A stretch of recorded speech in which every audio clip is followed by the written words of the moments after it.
मा फलेषु कदाचन मा कर्मफलहेतुर्भुः मा ते सङ्गोत्स्वकर्मणि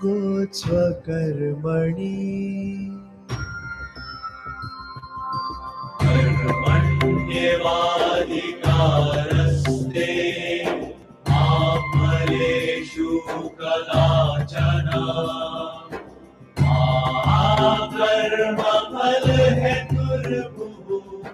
मा ते सङ्गोत्स्वकर्मणि।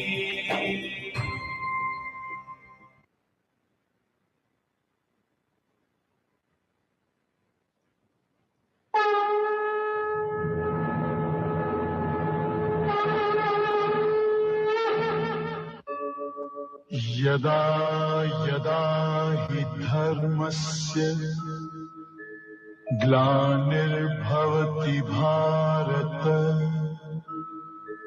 अभ्युत्थानम् अधर्मस्य तदात्मानं सृजाम्यहम् परित्राणाय साधूनां विनाशाय च दुष्कृताम् धर्म संस्थापनार्थाय संभवामि युगे युगे।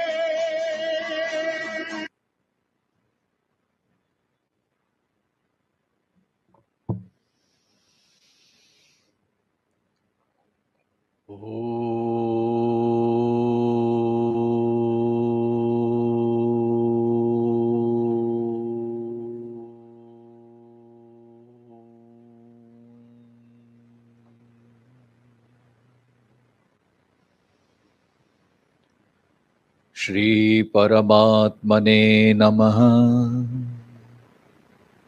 श्री गणेशाय नमः। श्री सरस्वत्यै नमः। श्री गुरुभ्यो नमः। ओम नमो भगवते वासुदेवाय। योऽन्तः प्रविश्य मम वाचमिमां प्रसुप्ताम् सञ्जीवयत्यखिलशक्तिधरस्वधाम्ना अन्यांश हस्तचरणश्रवणत्वगादीन् प्राणान्नमो भगवते पुरुषाय तुभ्यम्। वसुदेवसुतं देवं कंसचाणूरमर्दनं देवकी परमानन्दं कृष्णं वन्दे जगद्गुरुम्।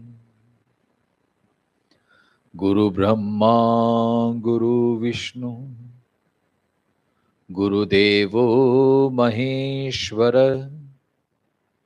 गुरु साक्षात् परब्रह्म तस्मै श्री गुरवे नमः। मूकं करोति वाचालं पंगुर्लंघयते गिरिं यत्कृपातमहं वन्दे परमानन्दमाधवम्। श्री कृष्ण कन्हैया लाल की जय। सुरासुरा सेवित पाद पंकजा करे विराजत कमनीय पुस्तिका विदेश पत्नी कमलासन प्रिया सरस्वती नृत्यति वाचि में सदा। ओ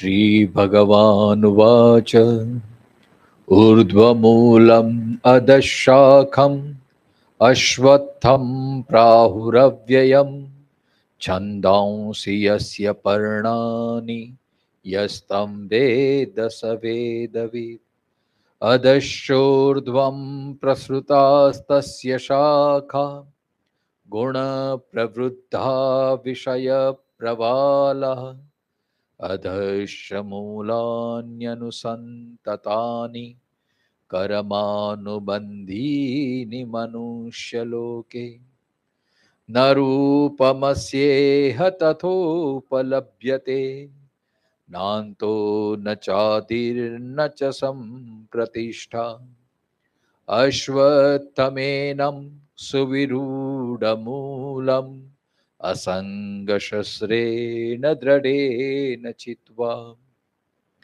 ततः पदं तत् परिमार्गितव्यम् यस्मिन् गताना न निवर्तन्ति भूय तमेव चाद्यं पुरुषं प्रपद्ये यत प्रवृत्तिः प्रसृता पुराणी निर्मानमोह जितसङ्गदोषा अध्यात्मनीत्या विनिवृत्तकामः द्वन्द्वैर्विमुक्तः सुखदुःखसंज्ञैर्गच्छन्ति मूढः पदमव्ययन्त न तदभासयते सूर्यो न शशाङ्को न पावकः यद्गत्वा न निवर्तन्ते तद्धाम परमं मम तद्धाम परमं मम। पिछले कुछ दिनों से ये पुरुषोत्तम योग, इसके बारे में हम चर्चा कर रहे हैं। 6 श्लोक तक हमने कल स्पर्श किया था। 7वें श्लोक से फिर अलग एक विषय शुरू हो जाता है। ममैवांशो जीवलोके जीवभूतः सनातनः मनषष्ठानीन्द्रियाणि प्रकृतिं स्थानिकर्षति। एक अलग विषय की शुरुआत हो जाती है। तो पहले तो यहाँ 6 श्लोक तक हम बराबर समझ ले। पहले 3 श्लोक में भगवान ने संसार क्या है उसका वर्णन किया, संसार को कैसे छेदा जा सकता है, काटा जा सकता है, उसकी कुछ थोड़ी जानकारी दी।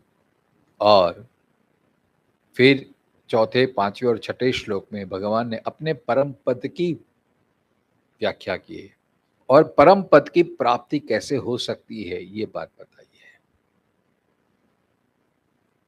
जब तक ये परम पद की प्राप्ति नहीं होती तब तक हमें वापिस यहाँ पे आना पड़ता है। पुनरपि जननम पुनरपि मरणम पुनरपि जननी जठरे शयनम। जब तक परम पद की प्राप्ति नहीं होती तो वो परम पद की प्राप्ति कैसे हो, कैसा जिया जाए, कैसा आचरण किया जाए, कैसा दृष्टिकोण निर्माण किया जाए जिससे ये संसार फिर हमारे लिए जन्म मृत्यु का कारण न बने और हमें वो परम पद की प्राप्ति हो सके।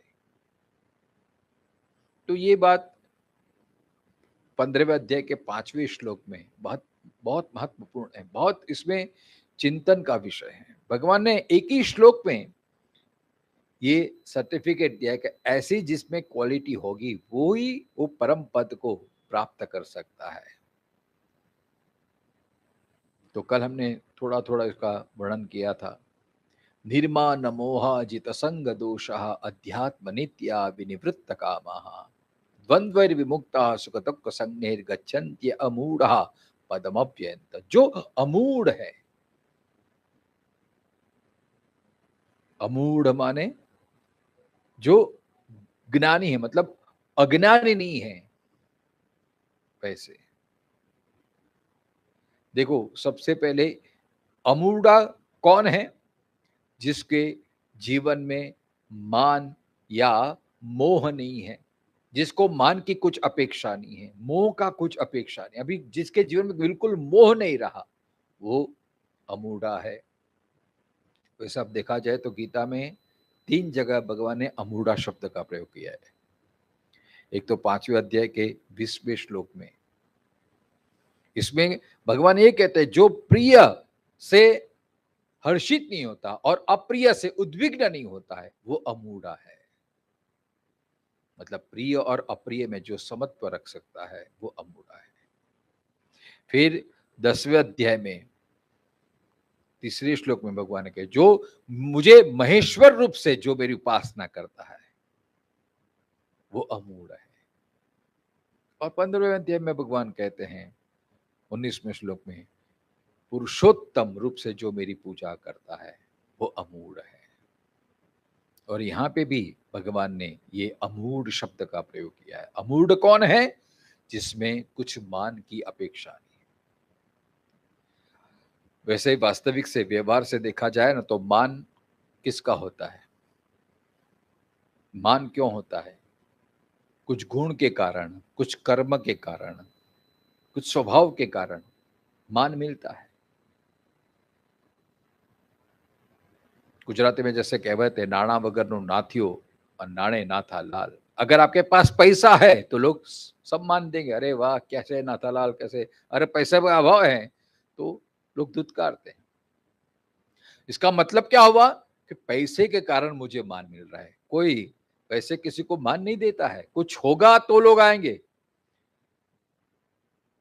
जैसे एक बहुत अच्छा दृष्टांत है, एक गुजरात के एक बहुत बड़े संत हो गए, हमेशा सबको दान देते थे। कोई ना कोई आता था तो कुछ ना कुछ करते रहते थे, कुछ ना कुछ उसकी मदद करते रहते थे। तो दिन ब दिन उसकी ख्याति बढ़ने लगी, लोग उसकी प्रशंसा करने लगे, लोग उनकी स्तुति करने लगे। और फिर वो संत के पास जितना था सब कुछ वो खाली करते रहते थे, बिल्कुल सोचते नहीं थे। जो भी आता था समाज के लिए वो खर्च कर देते थे। अब उनके जो नजदीक के जो शिष्य थे वो उनको बेचैनी लगी। वो कहते स्वामी जी आप ये सब करते हैं लेकिन आप अपना भी ख्याल रखिए, ये सब कुछ अभी खाली होने लगा, फिर आपका जीवन निर्वाह कैसे चलेगा? फिर आपके पास कुछ नहीं रह जाएगा। फिर आप लोगों को कैसे मदद करेंगे? स्वामी जी ने कहा तू चिंता मत कर। फिर दूसरे दिन उसने गुड़ मंगाया, बहुत सारा गुड़, और गुड़ रखवा दिया। अब जैसे गुड़ रखा ना, धीरे धीरे सब वो मक्खियां आने लगी। जैसे जैसे कोई मीठा चीज आप खुली रखते तो मक्खियां आने लगती, उसकी मंडराती रहती उसके आसपास। तो स्वामी जी ने कहा कि ये मक्खियां क्यों, मक्खी को हटाओ, मक्खी को हटाओ। तो वो जो सेवक था वो बोलता है अरे स्वामी जी जहां गुड़ होगा तो मक्खी तो आएगी ही ना, वो मक्खी आती क्योंकि गुड़ है इसके लिए। तो स्वामी जी ने यही कहा कि देख जैसे गुड़ है तो मक्खी आती है ना, ऐसे मैं कुछ देते रहता हूं इसलिए लोग मेरे पास आते रहते हैं, नहीं तो कौन आएगा मेरे पास। यही जीवन की वास्तविकता है। लोग सम्मान देते हैं, हम अपने अहंकार को, अरे वाह लोग मुझे पूछते, लेकिन अपने आप को नहीं पूछते। या तो आपके पास कुछ पद होगा, या तो कुछ ऐश्वर्य होगा, संपत्ति होगी तो लोग सलाम करेंगे आपको, या तो कुछ आपने ऐसे कर्म किए होंगे लोगों के लिए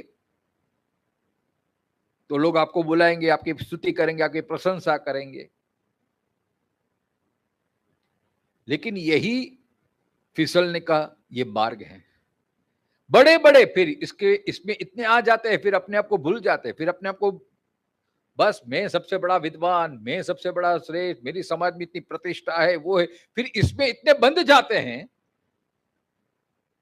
आपने कुछ पद प्राप्त कर लिया, आपने कुछ प्रतिष्ठा प्राप्त कर ली, फिर अपने आपके आसपास इतने मंडराते हैं, फिर इसका एक नशा होता है आदमी को, फिर उसके बिना नहीं चलता। फिर आदमी बाहर निकलता है तो अरे कोई टोला नहीं है, वो फिर फोन करता है भाई आओ मुझे जाना है बाहर। फिर वो अकेला नहीं जा सकता, उसको ऐसा लगे मेरे पास कोई नहीं है, फिर वो नहीं।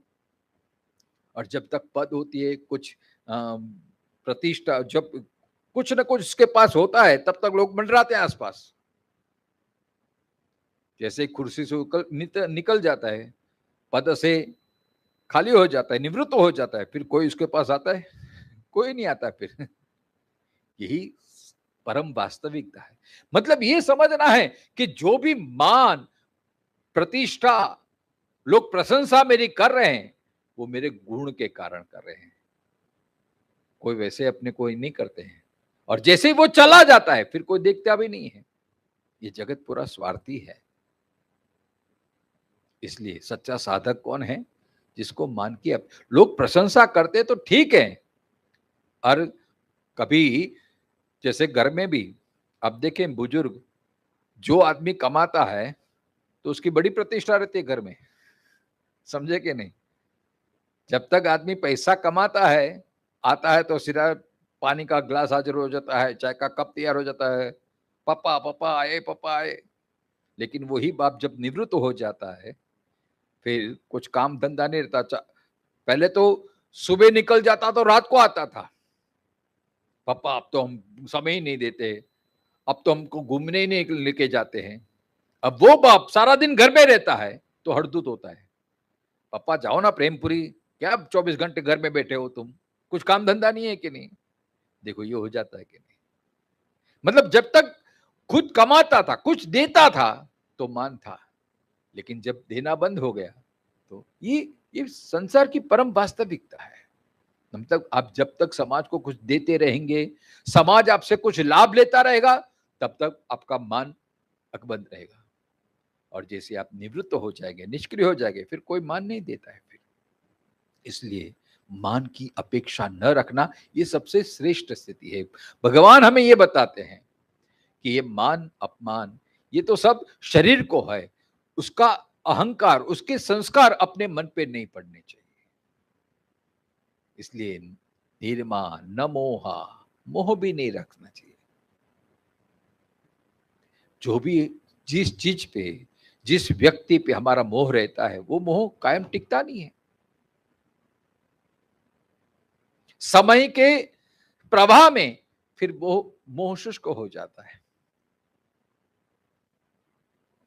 इसलिए मोह के कारण भी हम बंधन में पड़ जाते हैं, मोह भी हमारा दुख का कारण बन जाता है। भर्तृहरि का शायद आपने चरित्र सुना होगा। भर्तृहरि कहते हैं, देखो उनको वैराग्य कैसे हुआ, राजा थे वो, लेकिन ऐसी घटना घटी उनके जीवन में कि उसका पूरा मोह भंग हो गया।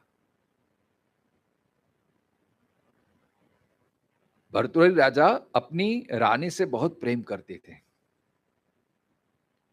उनके लिए सब कुछ करते थे, मतलब इतना मोह था उसकी रानी के लिए। अब ये रानी जाहिबा थी, उसको राजा के प्रति बिल्कुल आसक्ति नहीं थी। उसका मोह किसमें था? एक मंत्री के साथ।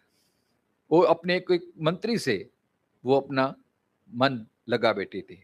अब रानी का मोह मंत्री में था, वो मंत्री, उसका मोह कोई गणिका के पास था, वो उससे प्रेम करता था, उससे वो मोहित था। और ये गणिका वो भर्तृहरि को प्यार करती थी। कभी कभी भर्तृहरि आते थे तो वो देखने के लिए, तो गणिका सोचती थी कि ये राजा का मुझे संग मिल जाए, राजा मुझे अपना ले तो कैसा होगा। तो ये परंपरा थी। अब ये भर्तृहरि को पता कैसे चला? एक बार एक यति ने भर्तृहरि को एक फल दिया, बोला कि ये फल बहुत ही अलौकिक हैं, आपको जो अत्यंत प्रिय है उसको आप देंगे तो आपका कल्याण हो जाएगा। और वास्तव में मोह हमारा होता है कि जिसके प्रति हमारी आसक्ति होती है उसको ही हम सब कुछ देने की चाह रहती है। राजा ने सोचा कि मेरे लिए अत्यंत प्रिय तो मेरी रानी है, मैं अपनी रानी को बहुत प्रेम करता हूं, तो उसने वो फल रानी को दिया। अब रानी का तो मोह उस मंत्री में था, उसने भी ये जाना कि जो अपनी प्रिय वस्तु अपने प्रिय पात्र को देता है तो उसका कल्याण होता है, उसको कुछ वरदान मिलता है। तो रानी ने सोचा कि मैं अपने ये मंत्री को बहुत प्रेम करते, तो उसने वो फल मंत्री को दिया। मंत्री वो गणिका को प्रेम करता था तो उसने गणिका को दिया। और गणिका राजा, तो ये फल घूमते घूमते गणिका के पास से वो फल राजा के सामने वापिस आया। राजा आश्चर्यचकित हो गया, अरे ये फल तो मैंने रानी को दिया था, तुम्हारे पास कैसे आया? तो बोला कि मैंने तो अपने जो मंत्री था वो मेरे पास आता रहता था, उसने मुझे दिया। तब ये जब भर्तृहरि को ये पता चला तो फिर उसने ये श्लोक बोला, यान चिंतयामि सततम मयि सा विरक्ता साप्यन्नोमिच्छति, ऐसा कुछ अभी मेरी स्मृति में नहीं है। तो धिक्ताम च तंच मदनंच इमांच मांच, देखो यही सब मोह है, यही संसार है। हमें जो अच्छा लगता है वो प्राप्त नहीं होता है, और जो है उसके प्रति हमारी कोई वैल्यू नहीं है। और मोह भी कहता होता है, जब तक नहीं होता है तब तक मोह बना रहता है, और जब वो जीवन में आ जाता है फिर धीरे धीरे मोह उतर जाता है। फिर अभी दूसरा चीज, दूसरी व्यक्ति, दूसरा है। इसलिए मोह की भी जिसको अपेक्षा नहीं है, मतलब ईश्वर जिस स्थिति में रखे उस स्थिति में आनंद लेना, उसको बोलते हैं निर्मान निर्मोह। जो कुछ मिल जाए वो प्रसाद समझ के, इसका मतलब ये नहीं कि लोग अपमान करे तो भी सहते जाओ, ये करते जाओ, नहीं, लेकिन वो मान करे या अपमान करे, उसकी जो इफेक्ट होती है अपने मन पे, उसके संस्कार अपने मन पे गिरने न देना, अपने मन को स्वच्छ रखना, इसी को बोलते हैं निर्मान मोह। जो भी भगवान की कृपा से प्रारब्धवशात जो भी कुछ मिल गया, ठीक है। और वैसे भी देखा जाए तो ये तब तक है जब तक शरीर में प्राण है, तब तक कितना भी मोह होगा लेकिन सब अंत में तो छूट जाने वाला है। कितना भी सम्मान मिले, अंत में तो काल के प्रवाह में सब विलीन हो जाने वाला है। सिकंदर जैसा सिकंदर भी आया, जगत को जीतने के लिए आया, लेकिन आज जहां वहां मतलब कुछ नहीं ले पाया वो। कितने कने बड़े बड़े विद्वान हो गए, लेकिन समय के प्रवाह में सब फिर चले जाते हैं, आज कोई इसको याद भी नहीं करते हैं। तो मान के कारण हमारा अभिमान नहीं बढ़ना चाहिए, और मोह के कारण हमारी आसक्ति नहीं बढ़नी चाहिए। इसलिए बोलते निर्मान मोहा जित संग दोषा, संग दोष 14वां अध्याय हमने पूरा पढ़ दिया। गुणों के कारण हमारी आसक्ति नहीं होनी चाहिए। एक बार हम सत्व गुण में पहुंच गए, फिर वहीं पे वहीं रहे, उसको तो कैरेक्टर बोलते हैं। चारित्रवान किसको बोलते हैं? जो अपनी स्थिति में कायम रहता है। लेकिन हमारा क्या होता है, व्यवहार क्या होता है संसार में, हम बोलते हैं ना जैसे के साथ तैसा, जैसे के साथ वैसा, जो जिससे हमारा व्यवहार करता है उसके साथ वैसा ही करेंगे। मतलब कोई तमोगुण आके हमारे साथ दुर्व्यवहार करता है तो हम भी उसके साथ दुर्व्यवहार करते हैं, इसका मतलब हम भी तमोगुण में आ गए। तो इसको बोलते हैं गुण दोषा। चाहे कोई तमोगुणी हो, रजोगुणी हो, कुछ भी हो, लेकिन हम हमारी स्थिति में बने रहें, हमारे में कोई फर्क ना है, इसी को बोलते हैं जित संग दोषा अध्यात्म नित्यः। हमेशा अपने आत्मा के कल्याण के लिए, प्रभु प्राप्ति के लिए कुछ न कुछ साधन करता है, इसको बोलते हैं अध्यात्म नित्या। विनिवृत्त कामः, जिसकी कामना सारी नष्ट हो चुकी है, क्योंकि कामना से ही तो संसार शुरू होता है। इसलिए गीता में अगेन दूसरे अध्याय में संगात संजायते कामः कामात् क्रोधो विजायते। तो संग के कारण फिर कामना होती है, और कामना के कारण फिर राग द्वेष ये सब निर्माण हो जाता है। इसलिए विनिवृत्त कामः, विनिवृत्त कामः मतलब अभी जो संसार से उपराम हो चुका है, अभी संसार की कोई भी चीज, कोई भी व्यक्ति, कोई भी पदार्थ उसको आकर्षित नहीं कर सकती है, अभी उसको कोई चाह नहीं रही। इसलिए उसको कहते हैं आप्तकाम, पूर्ण काम, जिसकी कामना सारी पूर्ण हो चुकी है। इसी को कहते हैं आत्मन्येव आत्मनातुष्ट, अभी अपने आप में उसको मजा आने लगती है। इसी को कहते हैं विनिवृत्त कामः, जिसकी कामना द्वंद्वैर विमुक्तः, जो सुख दुख हैं, यश अपयश हैं, ये सारे द्वंद्वों से जो मुक्त हो रहा है, ऐसे अमूढ़ व्यक्ति ही वो परम पद को प्राप्त कर सकते हैं। और वो परम पद कैसा है, तो 6ठे श्लोक में भगवान कहते हैं न तद भासयते सूर्यो न शशांको न पावकः यद गत्वा न निवर्तन्ते तद्धाम परमम मम। भगवान का वो परम धाम क्या है, कैसा है, उसकी क्वालिटी क्या है, तो वहां जाने के बाद यद गत्वा, वहां जाने के बाद न निवर्तन्ते, वापिस नहीं आना पड़ता है, वो हमेशा वो स्थिति बनी रहती है। और वो धाम कैसा है? न तद भासयते सूर्य, वहां सूर्य भी प्रकाशित नहीं है, मतलब सूर्य से भी अधिक तेजस्वी, न शशांको, न चंद्र की वहां पे ये है, न पावक, मतलब सूर्य चंद्र और अग्नि भी वहां जहां पहुंच नहीं सकते, ऐसा भगवान का धाम है। आध्यात्मिक दृष्टि से देखा जाए तो सूर्य है ना, वो नेत्र का प्रतीक है, मतलब वो परम धाम। अब परम धाम माने एक कोई स्थान नहीं है, जो धाम और प्रभु एक ही माने जाते हैं, एक ही है, मतलब जैसे बोलते हैं ना शिवलोक की प्राप्ति, जिसकी जे भगवान की जो आप उपासना करते हैं, देवी उपासक तो मणिद्वीप की प्राप्ति, शिव के कैलाश की प्राप्ति, वैकुंठ की प्राप्ति, ये वैकुंठ, शिवलोक, मणिद्वीप, ये सब अंततो गत्वा, ये सब परमात्मा के ही स्थान है और परमात्मा का ही स्वरूप है। तो वो परम धाम कैसा है? जहां नेत्र, सूर्य माने नेत्र, वेदों में वर्णन आता है, सूर्य को नेत्र कहा है, भगवान का नेत्र माना जाता है सूर्य, मतलब हमारी आंख का वो विषय नहीं है। परम धाम, प्रभु का जो पद है, प्रभु की प्राप्ति, ये आंख का विषय नहीं है।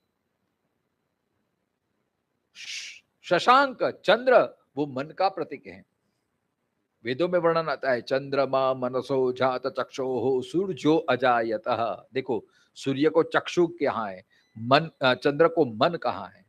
तो ऐसे जहां मन भी नहीं पहुंच पाता, और पावक माने अग्नि, वो मुख है, परमात्मा का मुख अग्नि माना जाता है। मतलब ये परम धाम जो है, वो प्रभु पद की प्राप्ति, वो वाणी का भी विषय नहीं है, मन का भी विषय नहीं है, और आंख का भी, मतलब आंख से परे, तेज से परे, मन से परे, वाणी से परे वो परम धाम है।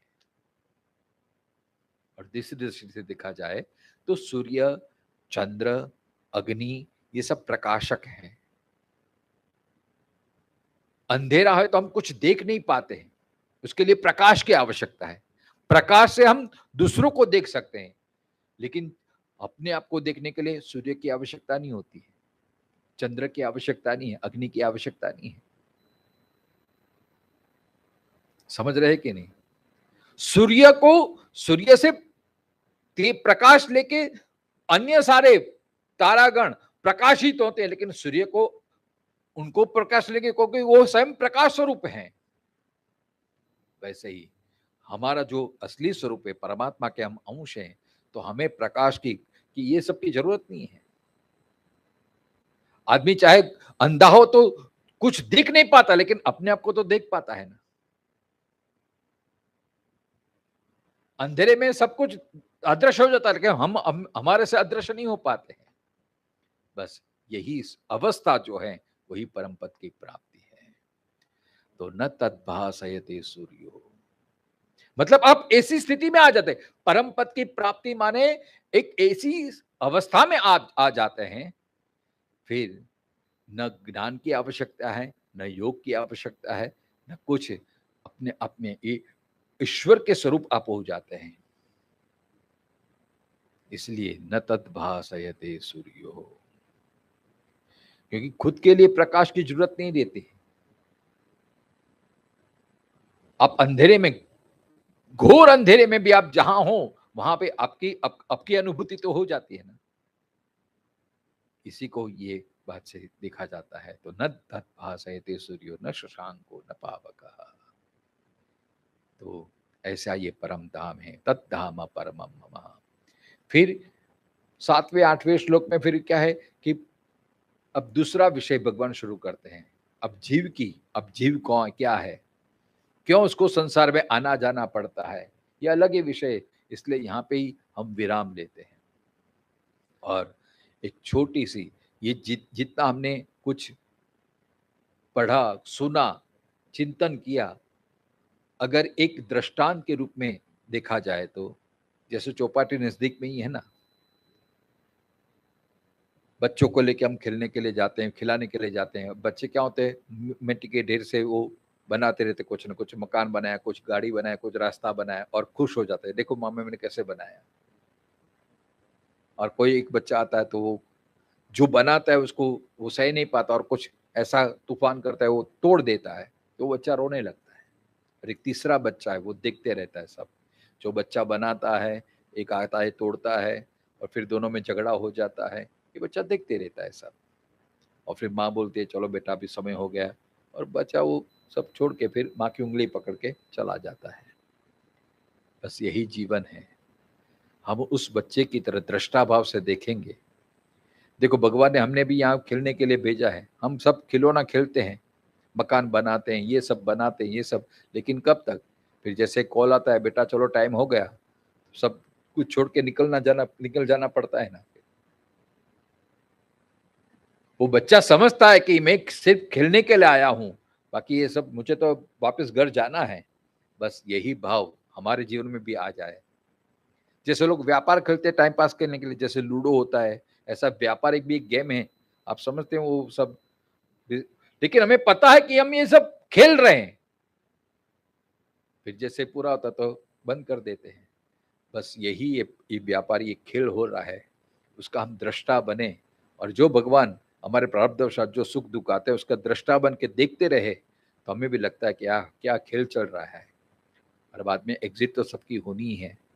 इसलिए दृष्टा भाव आप देख लेंगे, मतलब ऐसी अवस्था में आ जाता है, फिर वहां सुख दुख कुछ हमको परेशान नहीं कर पाते हैं। बस ऐसी अवस्था आ जाना ही वो परम पद की प्राप्ति है, वही अमूढ़ अवस्था है, वही असंग शस्त्रेण दृढ़ेन चित्वा। हम दृष्टा भाव आ जाए हमारे बस हमारे जीवन में, तो फिर वो परम धाम, मतलब सब कुछ छोड़ के फिर ईश्वर के घर जाना है। ये सब खिलौने हैं, खिलौनों छोड़ के फिर जाना है, अपना मूल स्थान तो परमात्मा का ही है। इसलिए कबीरदास जी कहते हैं ना, ज्यों की त्यों धर दीनी चदरिया, जो भी है सब कुछ छोड़ के जाना ही पड़ेगा। फिर जितना मोह मोह होगा तो वापस, कोई बच्चा तो मामा मुझे अभी खेलना है, और क्या बेटा कल आएंगे वापस, हाँ कल तो खेलेगा, तो वो वापस आना पड़ता है। लेकिन जो संतुष्ट हो जाता है तो फिर कर ले श्रृंगार चतुर अलबेली, साजन के घर जाना है। बस ये भाव हमेशा रहे तो हमारा मूल स्थान वो परमात्मा है, ये संसार तो सिर्फ खेलने का साधन है। और ऐसी जब भाव आ जाता है फिर सुख दुख सबसे हम परे हो जाते हैं, परमात्मा स्वरूप बन जाते हैं। इसी प्रार्थना के साथ शेष फिर कल से आप दूसरे के द्वारा इस गंगा प्रवाह में, ज्ञान प्रवाह में अवगाहित होते रहेंगे। आज तक इतना ही। सर्वेत्र सुखिनः सन्तु सर्वे सन्तु निरामया सर्वे भद्राणि पश्यन्तु मां कश्चित् दुःखमाप्नुयात्। ओम पूर्णमदः पूर्णमिदं पूर्णात् पूर्णमुदच्यते पूर्णस्य पूर्णमादाय पूर्णमेवावशिष्यते। ओम शांति शांति शांतिः। शंकरं शंकराचार्यं केशवं बादरायणं सूत्रभाष्यकृतो वन्दे भगवन्तौ पुनः पुनः। ईश्वरो गुरुआत्मेति मूर्तिभेदविभागिनि व्योमवत् व्याप्तदेहाय दक्षिणामूर्तये नमः।